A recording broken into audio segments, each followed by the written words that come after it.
in. Thank you so much. So hello, everyone. I'm Jess Maurer. I'm the Executive Director of the Maine Council on Aging and the Chair of the Essential Support Workforce Advisory Committee.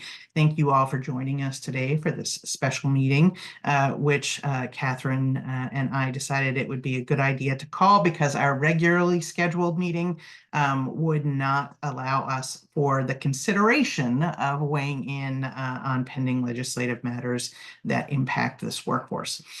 So I'm going to take a pause and say, let's introduce the members of the committee who are currently present, and we can start with you, Kim. Sure. Hi, I'm Kim Moore. I'm the Director for the Bureau of Employment Services at the Maine Department of Labor. Thank you. Catherine? Hi, I'm Catherine Thibodeau.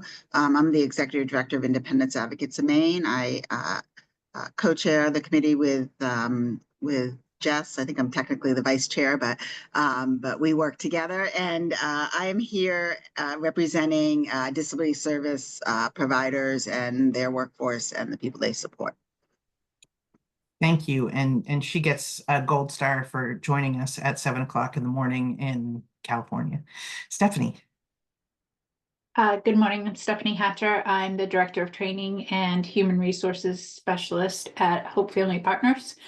I serve as the essential worker representative for the committee. Great, thank you. Michael. There we go. Good morning, Michael Smith with Catholic Charities, Chief Program Officer, and for this committee, representing the ISS and the Homemaker program. Independent Support Services. Sorry, always use acronyms. Got to spell it out. Thank you. And finally, Jamie.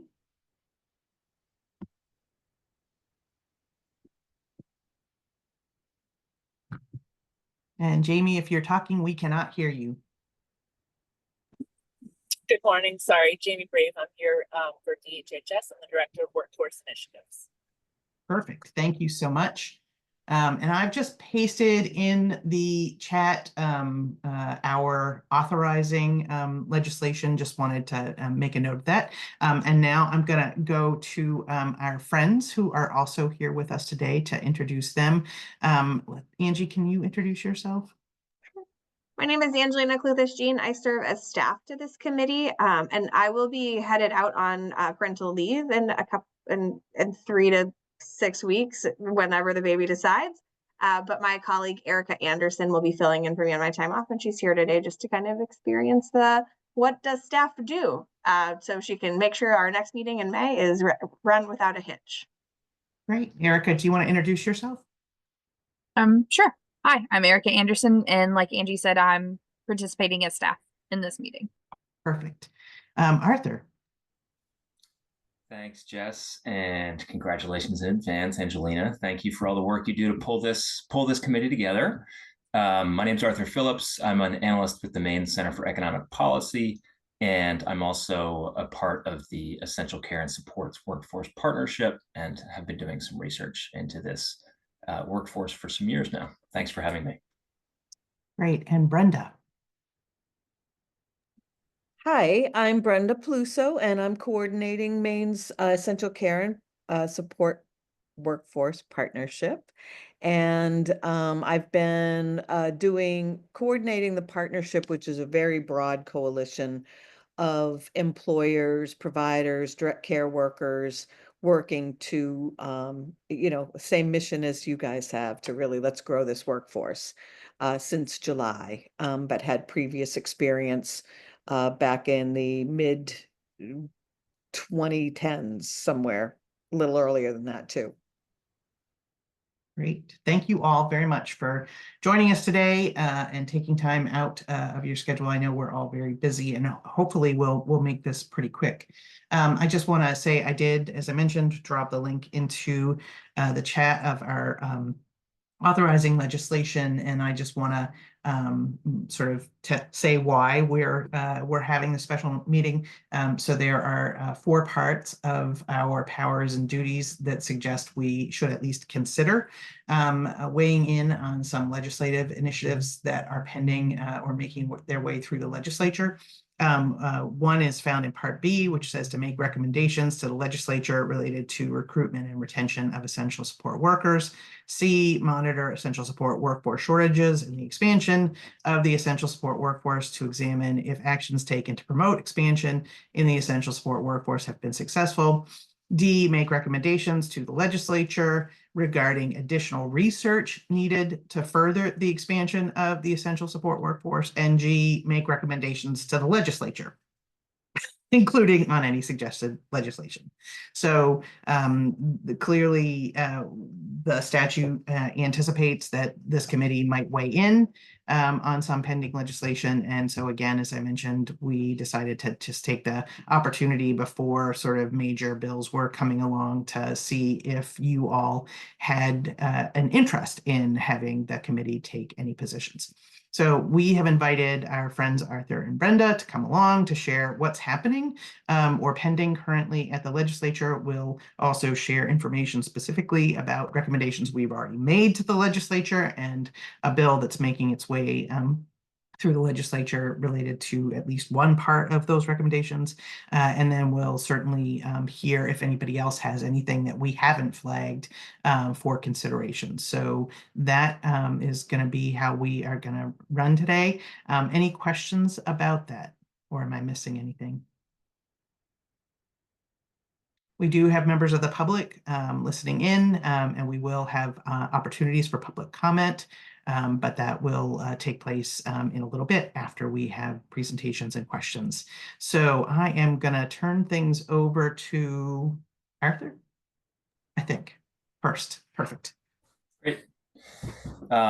Thanks, Jess, and thanks again to everyone for having me. I will be pretty quick because this is a very informed group, but I'm going to go through, as Jess said, just a few of the big pieces that are before the legislature right now. And I think Brenda is going to come after me to chime in on pieces of one of the bills that's been introduced, but to my knowledge, I haven't checked today, but not yet printed on this subject. So I will start just talking about the budget situation. And so the administration, the governor introduced a proposal as part of the biennial budget, the 2-year budget for fiscal years 26 and 27, which would make significant changes to the rate setting system, and which did not include appropriations for cost of living adjustments for MaineCare services. So just kind of big picture, the estimated cost savings for the state for not appropriating funds for those cost of living adjustments over the 2 fiscal years was $132 million. It was clarified that approximately 84 out of that $132 million was attributed to MaineCare services that are relevant to the essential care and support workforce. So that's kind of the amount of cost savings that the administration had proposed in the biennial budget.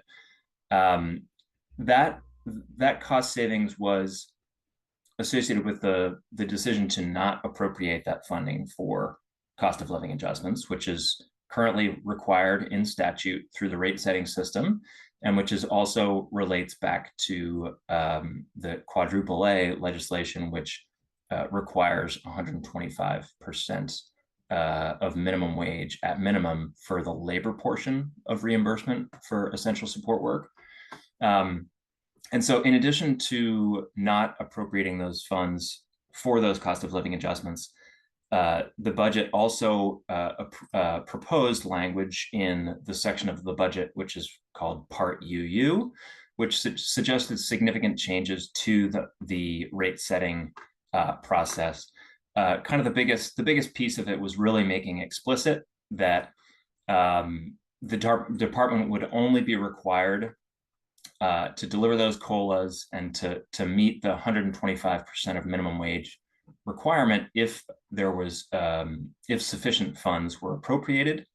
It also proposes to strike the requirement that cost of living adjustment also cover the added costs to taxes and benefits For example, FICA taxes that change as a result of the change in the state minimum wage, and therefore result in a change or increase in the in 125% of the minimum wage. It proposes to change the timing of increases, whereas currently they're aligned with the change in the minimum wage, which is January 1st. The Part UU language proposes that to be adjusted to for those COLAs to come into effect between 6 and 12 months after that change. So by my count, but between July 1st and December 31st, as opposed at January 1st. And it changes requirements. I think it proposes to remove the requirement that the department rebase every 5 years. And then it specifically changes the number of MaineCare technical advisory panel meetings each year, from a requirement to have hold those twice to just once per year. So there's a lot of language in that section of the biennial budget that was proposed. Again, that's Part UU. It makes significant changes.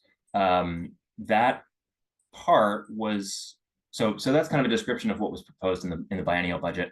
And now moving on to the Part 1 budget, which was actually adopted, which is basically the continuing services budget for the biennial. It did not adopt the language in Part UU. That has not been taken up yet by the Appropriation Committee. However, it also did not make appropriations for the COLAs in that baseline budget. So there is going to be a Part 2 budget that will be negotiated presumably sometime in the next 2 or so months, maybe 2.5 months, although remains to be seen whether that schedule will be maintained. And I think it's notable that in LD 609, which is the Part 1 budget, there were a lot of programs that occupy a significant portion of the state's budget were included, which also include which include added investments or more appropriations than previous fiscal years from the state. But the MaineCare COLAs for fiscal years 26 and 27 were not in that. And then, of course, there was in the second year of the biennial, the other significant piece that was not in that Part 1 budget was the costs of the increased costs of MaineCare more broadly due to higher enrollment and usage rates. So those are kind of the two pieces: the COLAs for 2 years and the increased MaineCare enrollment and usage costs are the primary pieces that were not included in the Part 1 budget. So I might just kind of pause there. That is kind of a brief summary of what was proposed in the initial biennial budget proposal and what has been passed in the Part 1 budget. I should say that the Part 1 budget did include a partial delayed COLA, which would account for what had been attempted to be included in the supplemental budget. Basically, as maybe everyone on or attending this call knows, according to state statute, there was a COLA that should have been due on January 1st at 3.5%. The department announced in early December that would not be coming through. And there had been previously appropriated funds for a 1.95% COLA on January 1st of this year, which was an estimate of what the COLA would be, an estimate that had been made, I think, a couple of years previous. And so obviously was well below what ended up actually being the case. That money was not able to make it through, in part because the supplemental budget did not get its 2/3 support. But that same number, the 1.95%, was included. A one-time COLA at 1.95% was included in that Part 1 budget. And my understanding is that 1.95% COLA will come into effect sometime between June 20th and July 1st of this year. And then the cost of maintaining that COLA over the course of the biennium was funded in the Part 1 budget. And I think that, well, I want to go back and remind myself what the scale of that appropriation was. So I don't want to say it here and then find myself to be wrong. But I did want to note that there was a partial COLA to account for the fact that one was not delivered on January 1st of the current year. So I'll pause there. If there's any questions that I can answer, I'd be happy to try to. And if there's anything I can't answer at the moment, I'm happy to get back to folks. Who has questions for Arthur? Catherine.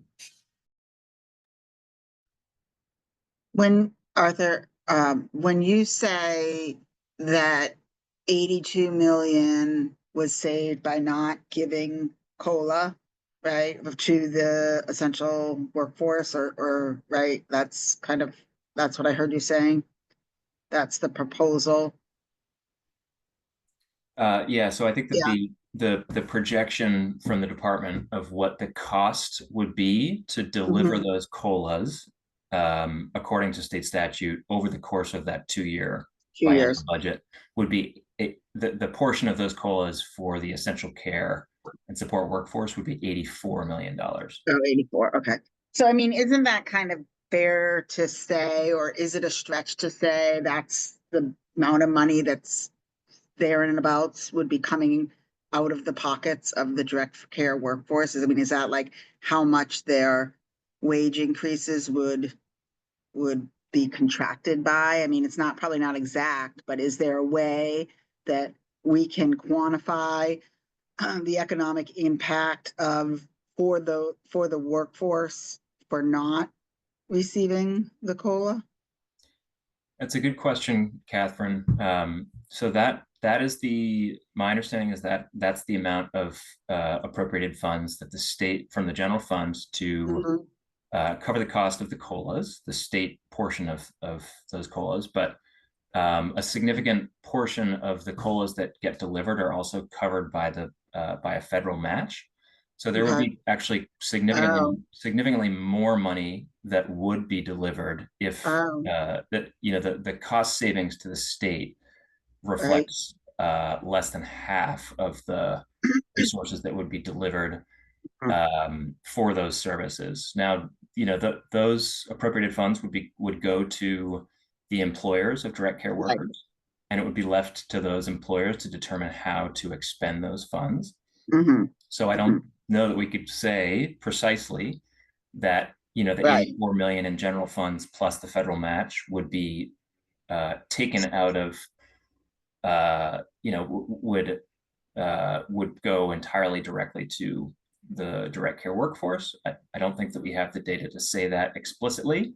However, given what we know about the labor market and how challenging it is to attract and retain workers in this sector, I think it's a helpful. I think it's pretty close to that, would be my guess. Has any data? Are you aware of anybody who has collected data on the impact of the essential support worker wages within those 2 years that COLA was provided? So is there anything, like, I can speak to our agency, our wages went up 14% over those 2 years. And so, I mean, that would be probably the closest way we could tell by that if we had any data on, so say, this was the average wage prior, or this was the percentage of increase. I guess from our kind of talking around the barn, and I'm like now speaking to our other members, it seems like there has been a stabilization of the workforce since we started a couple years ago, prior to having COLAs and prior to having rate reform.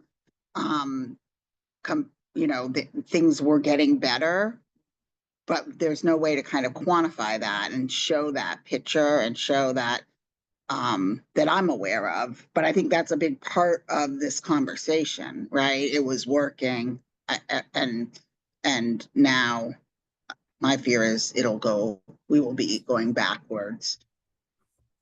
Yeah, Catherine, I'll just say very quickly from my perspective, there was significant employment loss coming out of the pandemic, obviously, and there was some substantial rebound from that, and some stabilization in the number of workers providing essential care and supports. I think that the research that we've done certainly shows that there remains significant care gaps due to a shortage of workers. Right. But that's kind of in addition to some of that rebound, which I think is correlated with the investments that have been made in the workforce. And I saw that Jess had come off mute. I don't know, Jess, if you wanted to respond to that as well. Well, I was just going to remind Catherine that we're in the question and answer phase. And then we'll sort of talk about the other piece. Sorry. So I just wanted to make sure in relation to the technical questions, we're making sure we're getting questions answered, and then we can talk about the bigger picture, because I'm not sure Arthur can answer some of those questions. Other questions for Arthur? So can I ask a basic sort of summarizing question, because you offered a lot of detail, but from a big picture, it's fair to say the current law requires the department to set the labor portion of the MaineCare rate for these workers at 125% above minimum wage, plus taxes and benefits. And it requires rate setting for these rates every 5 years, and it requires COLAs in the intervening years. Is that a fair assessment of the way the system is supposed to work? Yeah, that's my understanding. And so if there are no funds appropriated in the budget, any budget that's passed this year, and the UU language passes, what is the impact of that? So my estimation of the impact of that is that something in the neighborhood of $340 million less would be invested in the workforce, combining general funds from the state and the federal matches for those COLAs over the course of the biennium. Last question for me. As a committee, would we have an opportunity to sort of weigh in by sending a letter to the committee or some mechanism? I mean, is there a mechanism that you can think of that would help us think through ways we might make a recommendation in relation to this language? I hate to put you on the spot like that, but I was just curious. Well, I mean, I don't know how this committee might, consider engaging and making recommendations on this issue in particular, but the Appropriations and Financial Affairs Committee will be considering this language. This is a proposal from the governor's biennial proposal that was not included in the Part 1 budget, and they will be certainly discussing these language proposal changes and figuring out whether or how to adopt the appropriations for this purpose in Part 2 of the budget. Thank you. Any other questions? Hearing none. I feel like the co-chair of a committee or something. All right, we'll move to Brenda. Thank you. Thanks, Arthur. Yeah, thank you. That was great. I am going to share my screen because I have a few slides that will hopefully, oops, that's not what I was looking for. Sorry about that, guys. Stop that. I went right to the slideshow and I realized now you can't do that. hold on. There we go. All right, let's try that again. Sorry.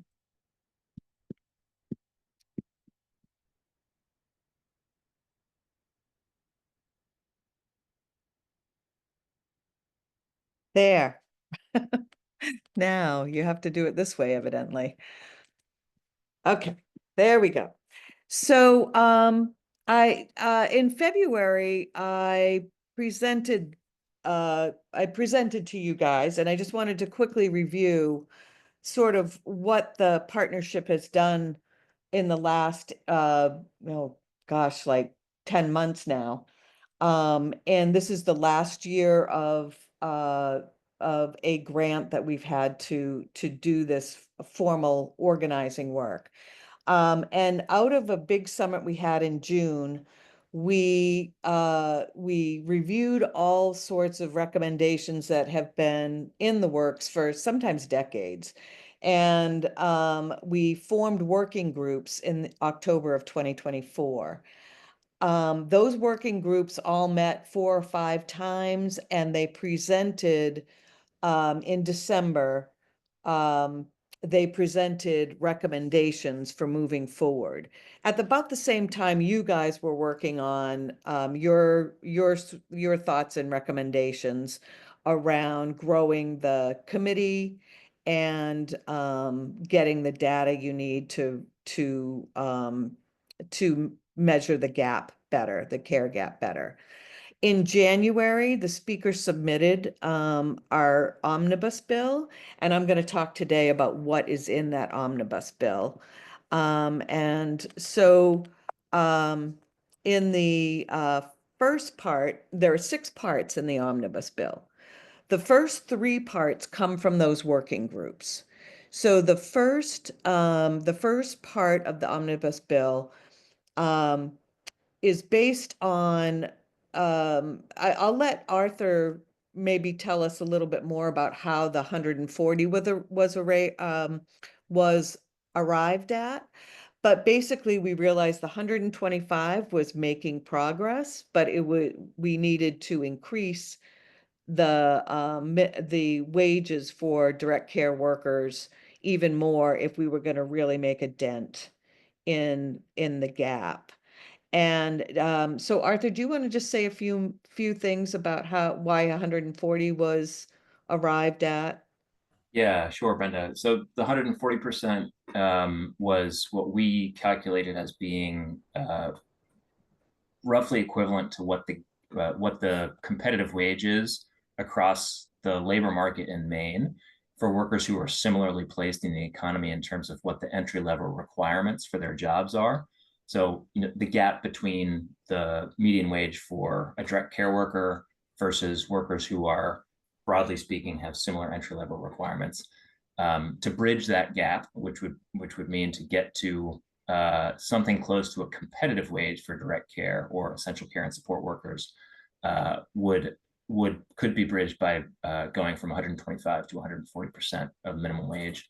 And I think that the committee that was deliberating on this work and arriving at that recommendation was considered a lot of different proposals, and this one came to the top, I think, in part because just broad recognition of the need for more resources to stay competitive in the labor market, and also to offer agencies, employers, the flexibility to use those resources to be able to offer benefits to workers. Use those resources to help support benefits packages, and also to try to account for some of the wage compression that happens when, for example, you have someone who's brand new to the sector versus someone who's been doing the work for decades, and needing more resources to be able to both hire folks who are new and retain folks who've been in the workforce for a long time.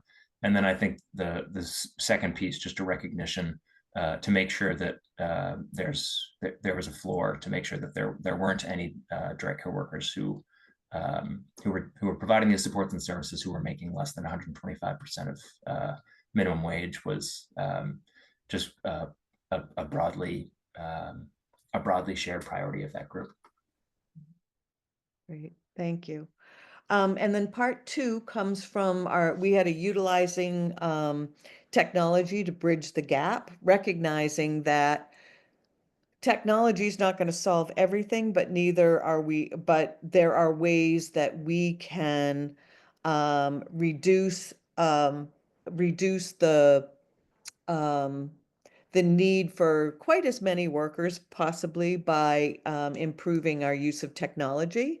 The state invested a ton of money in these innovation grants, and but the state does not currently have a plan for advancing technology, and does not have dedicated staff to help, lead from the top and bring all these innovations together.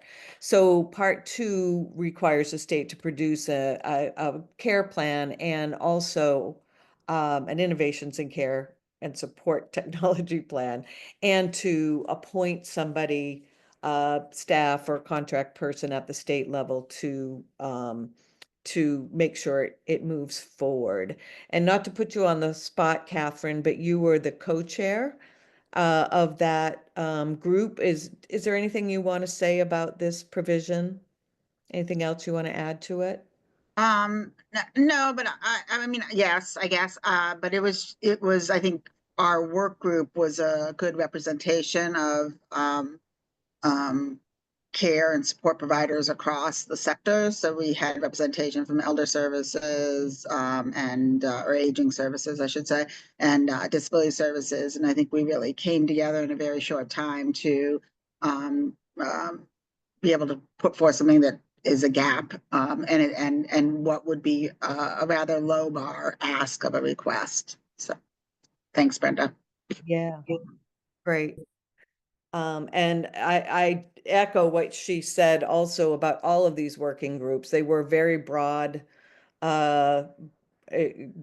representing all cross sectors, and really did come together pretty quickly and worked hard. It was good.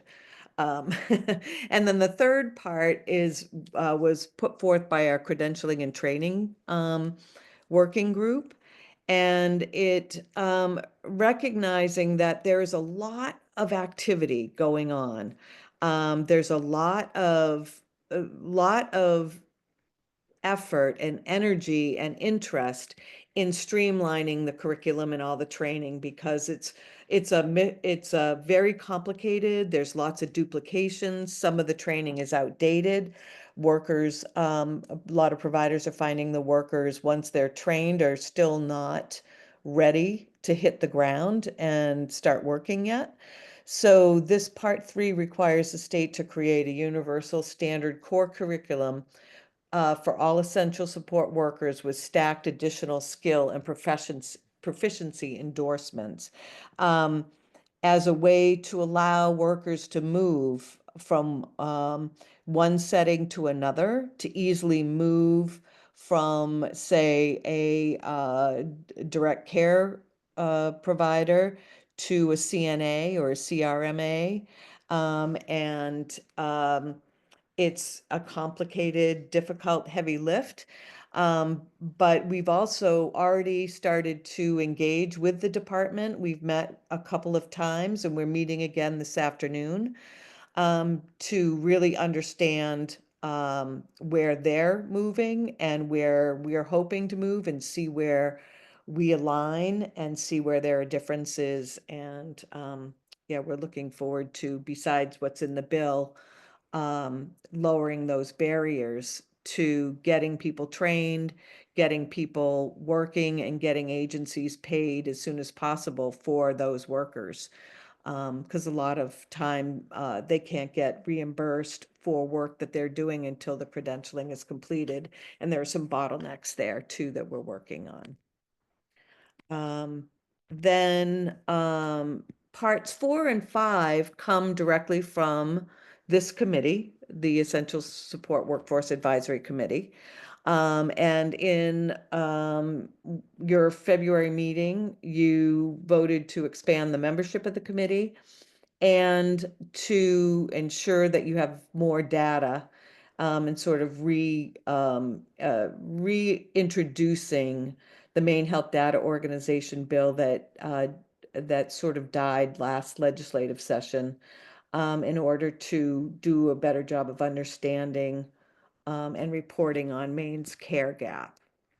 And then the last piece is we have a budgeting issue where we don't budget, we budget based on what was budgeted in the past, not budgeting for the care that's going to be needed and not anticipating future costs. So this part of the Omnibus Bill, we think is really important, that the state will have to do some forecasting, collect more data. That's why the Maine Health the Maine Health Data Organization piece is important, and forecast anticipated costs and really start to budget in a way that breaks this cycle we've been in.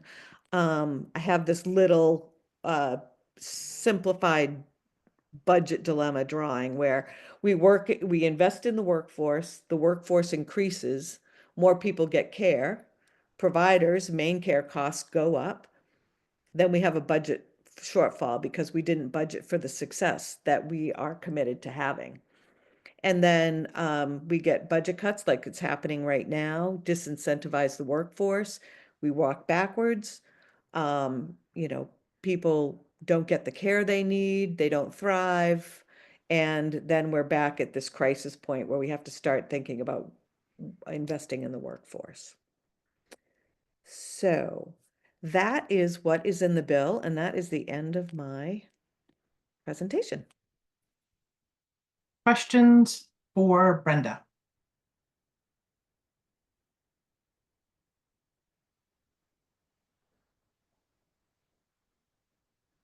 All right, hearing none, thank you very much, Brenda. I will offer one update as well, which is that in addition to the language in the Omnibus Bill on the recommendation we made as a committee in relation to the Maine Health Data Organization, looking at available data and helping us understand what it would cost to do a year-over-year gap report.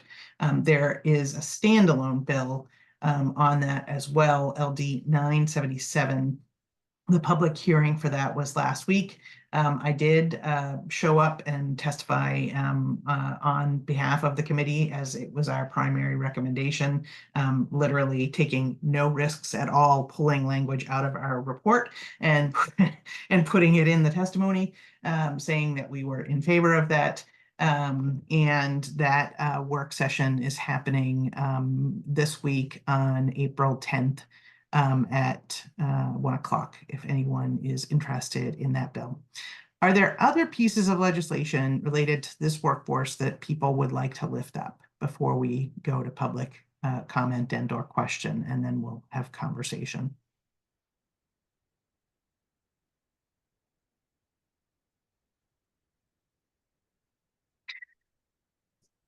Michael, were you aiming for your? No, okay. Well, you made a football move, so just gonna say. Just I was comment or making facial gestures more around the lack of response. That's all. So no, I don't have anything. Okay, great. Thank you. All right. So I think Angelina, this is the time we're taking public comment. Is that right? Yeah, and if you are a member of the public joining us today, you might find on the bottom of your screen an opportunity to raise your hand. If you raise your hand, we can collaborate. I will say allow to talk, give permission to talk, and then you will have to take yourself off of mute and you'll be able to ask any questions you might have. So I want to give folks a chance to raise their hands if they've got any questions or comments from the members of the public. And there are 5 of you, so there's time for all of you if you would like to raise your hand.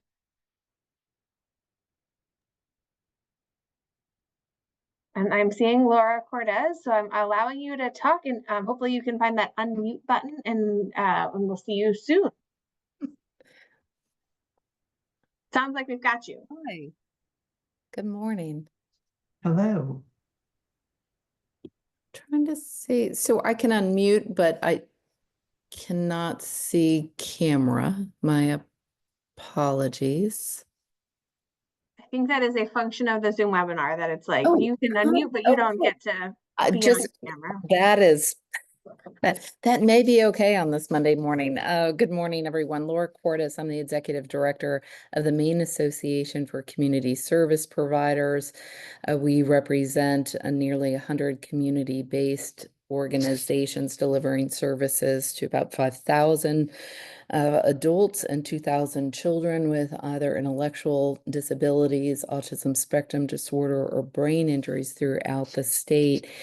And that's a wide range of services. And I just joined this morning because one, I really appreciate the work that's being done through SWOC, the reports that have been made, and you know, significantly this morning, as you're talking about the speaker's bill, as just a member of the public, a member of the Essential Care and Support Workforce Partnership, but truly beyond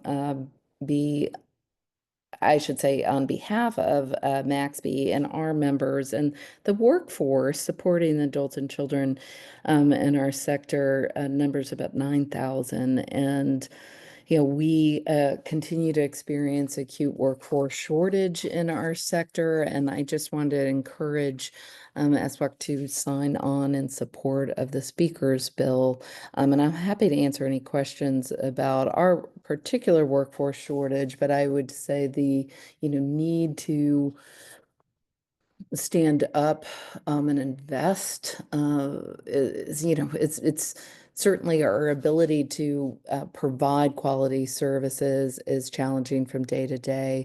The 125%, and I should say the COLAs that have been used to meet the current wage and benefit support, or the labor components of our rates, has really made all the difference in our ability to sustain and rebuild following certainly the minimum wage increase in our state, but also to be able to maintain a professional and skilled workforce. It makes all the difference in the quality of lives and trust that's built between people with disabilities and the direct support professionals or direct care workers.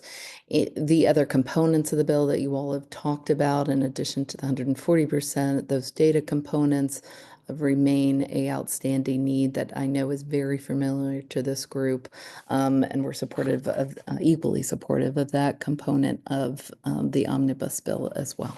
Happy to answer any questions, but thanks for the opportunity to give comment this morning. Thank you, Laura.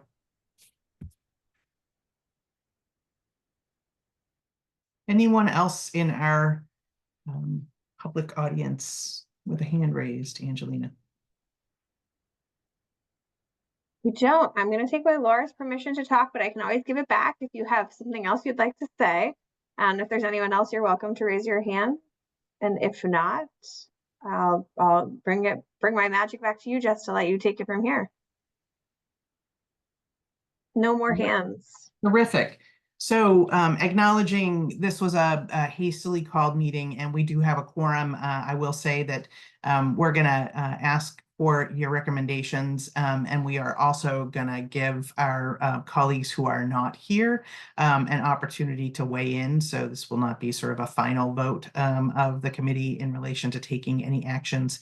We are going to ask our fellow folks who are members to share, to vote on whatever it is that we end up recommending if we end up taking any recommended action. So I'm going to try. We'll see if how successful I am. Catherine, did you want to say something? No, I mean, do you have some, are you gonna spitball some recommendations for us? I'm gonna spitball some recommendations. Go, Chair, go. For us. I was taking notes while Arthur was speaking, and the things that I was, and we can take these sort of one at a time. But one is that there are no current appropriations recommended in the current biennial budget for ongoing COLAs. So that would be a potential recommendation that we suggest that is an important part of the current infrastructure that creates stability and predictability in rates for providers of essential support workers. So that would be one potential recommendation. I'm just going to cover the budget for a minute, and then I'll move over to the Omnibus Bill. And then another would be to say, sort of very specifically that the current scheme as it is created by statute should not be modified. In other words, the requirement of 125% above minimum wage for the labor portion plus taxes and benefits, as well as a 5-year requirement for rate setting and COLAs in the off years should be continued because it has been being successful versus any proposed changes to it. And so that's just sort of like the two big pieces. If I were to not get into the weeds, because there are a lot of weeds, to sort of say, based on everything we as a committee have heard in the past related to the how unstable this workforce is, would be required. So I'm going to just take a pause there and say, so I would say, if I were going to be drafting recommendations, those would be the two recommendations. One would be that money would be appropriated for ongoing COLAs as already anticipated by the law, and the other would be not to modify the law as it exists. Those are really the two solutions. So not to carve and take anything away from what is currently anticipated in the way that we set rates and set and fund rates. So that's the broad view, and I'll just throw that out for conversation, and I'll stop talking.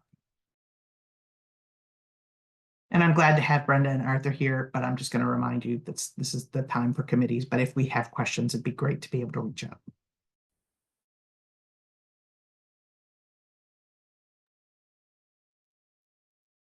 I would feel comfortable making a motion on those two points if there is more discussion.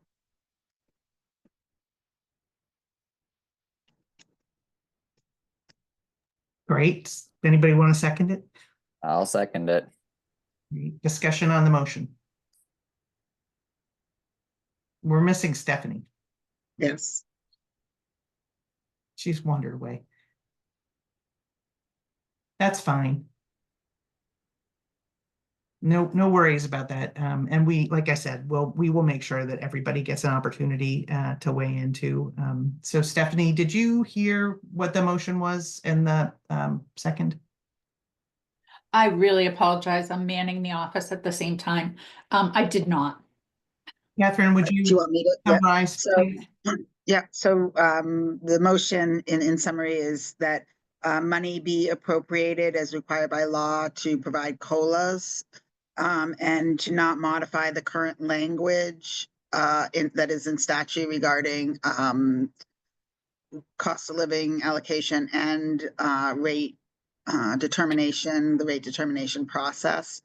And I made the motion and Michael made the second. So basically, don't change the language as Arthur presented in UU and to continue the COLAs.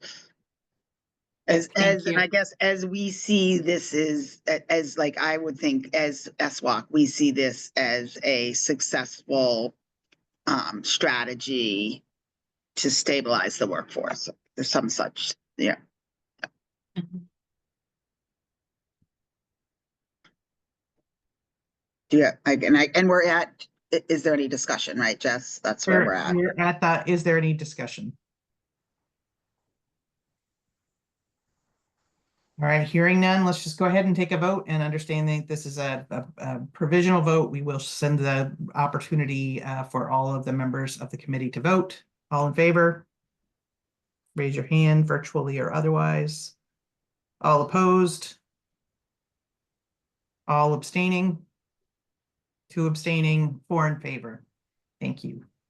So moving on to the Omnibus Bill. I'm gonna take this in parts, just because I feel like it's really important, because particularly, and again, I don't know if you cannot take any, I'm reading your, not to take, okay.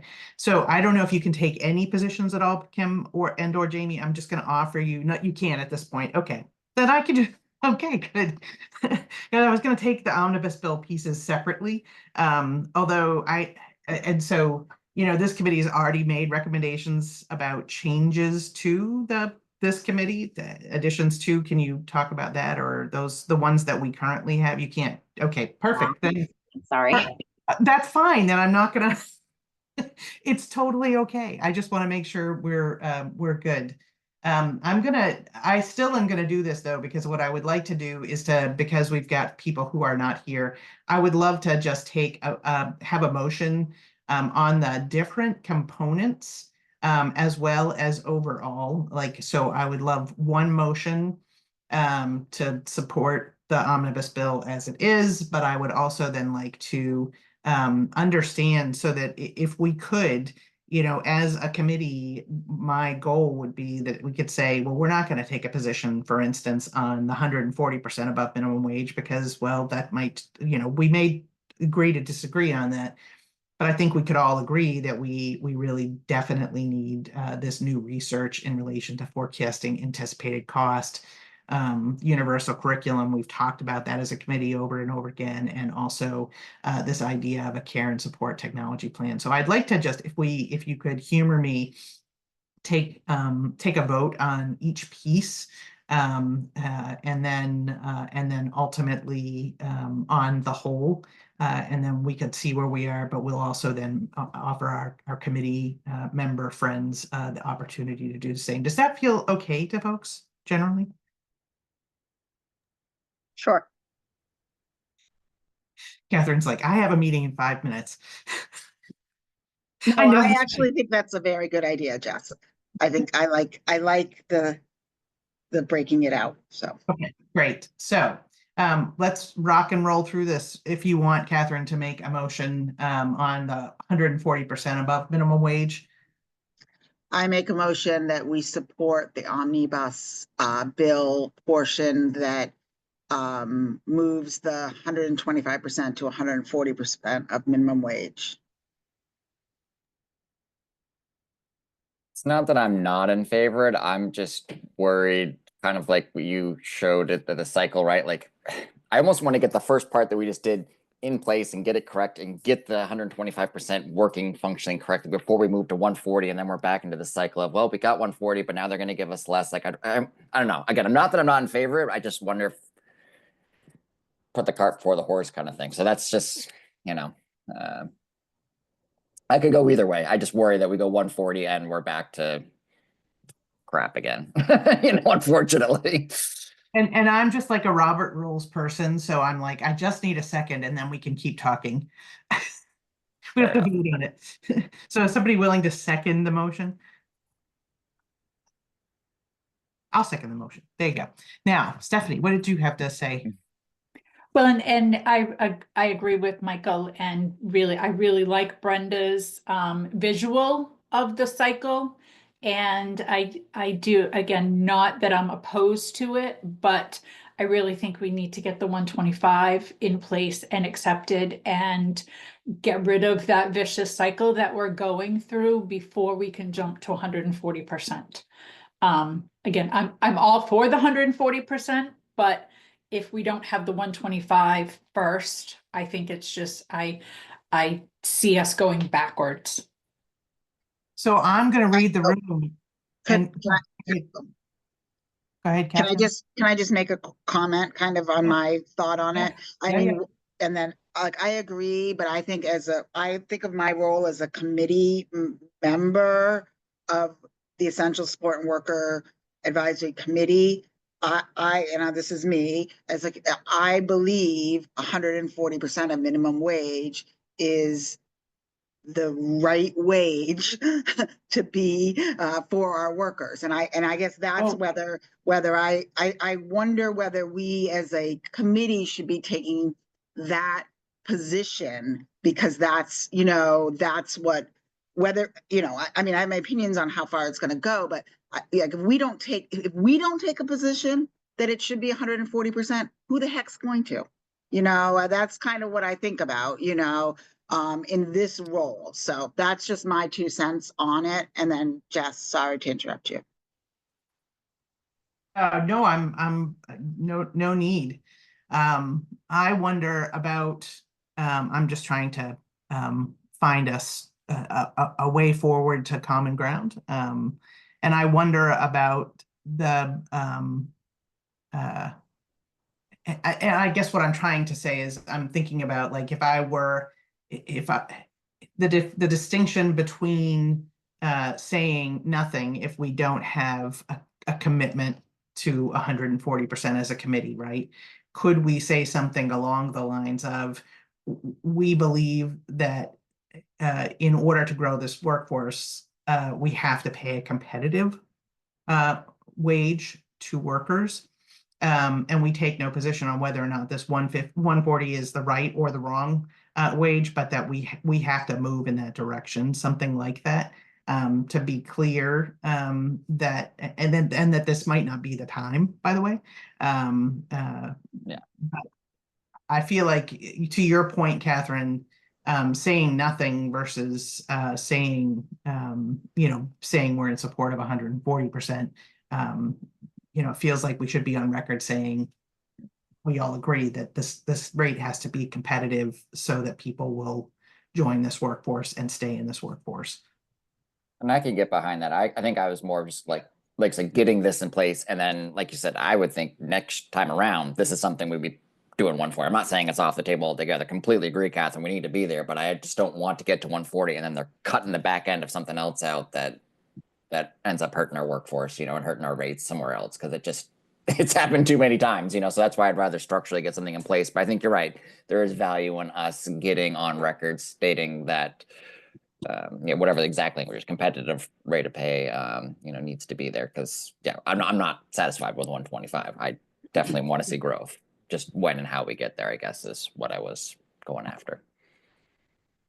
And I think that's what's really important about the discussion phase of this, because absolutely, I'm on board with that. I'd rather say 140 and get the 125.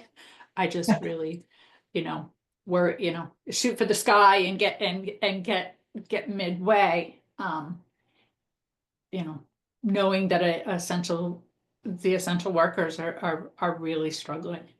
You know, people coming through the door, you know, beating a dead horse, if you will. You know, Well, things are going to get considerably worse really quickly. Yeah. But it sounds, and that's the only reason why I've been stepping away. I've got people coming through the door who want to apply. good. Right. That's a good thing. So it sounds to me like we could agree. I'm going to just go. You want to make a motion, Catherine?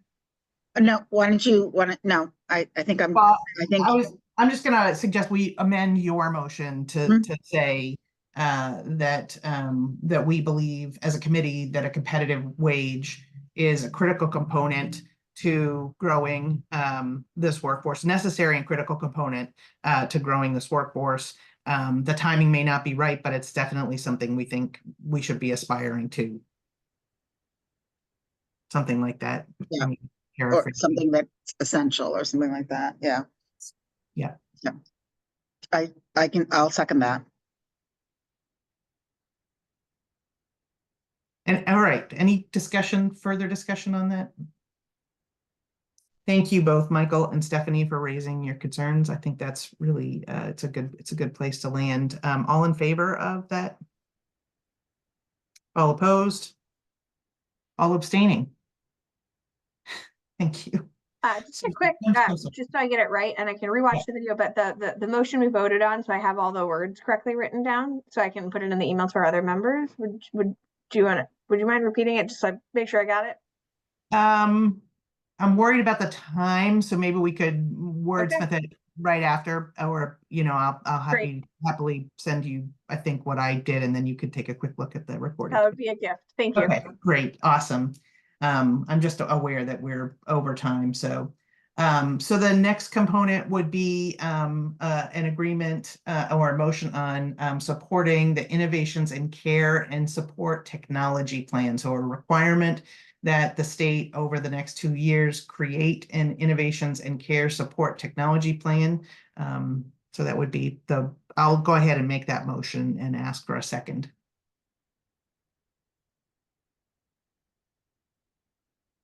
Did somebody second? I'll second. Okay, discussion. Okay, all in favor? Any opposed? Any abstaining? Sorry, I'm going to apologize every time, apparently. Yeah. All right, we're not going to cover the things that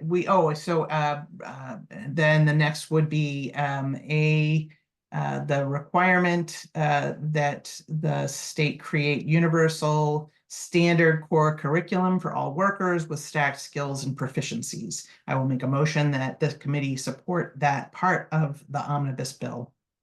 Need a second. I'll second that one for you. Thank you, Stephanie. Any discussion?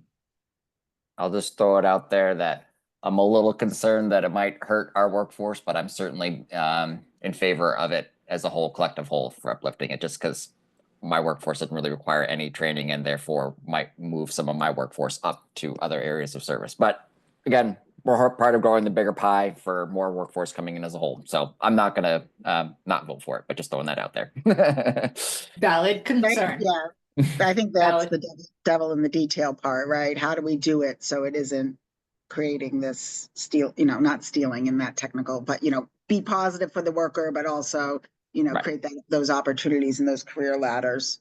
It gets right back to where does the career pathway start? Right. Right. If we're getting people coming into our level to then continue to move on. Absolutely. Right. Yeah. Yeah. Yep. Absolutely.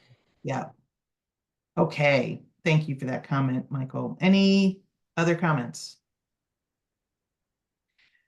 All those in favor of the motion? Any opposed? Any abstains? I didn't apologize.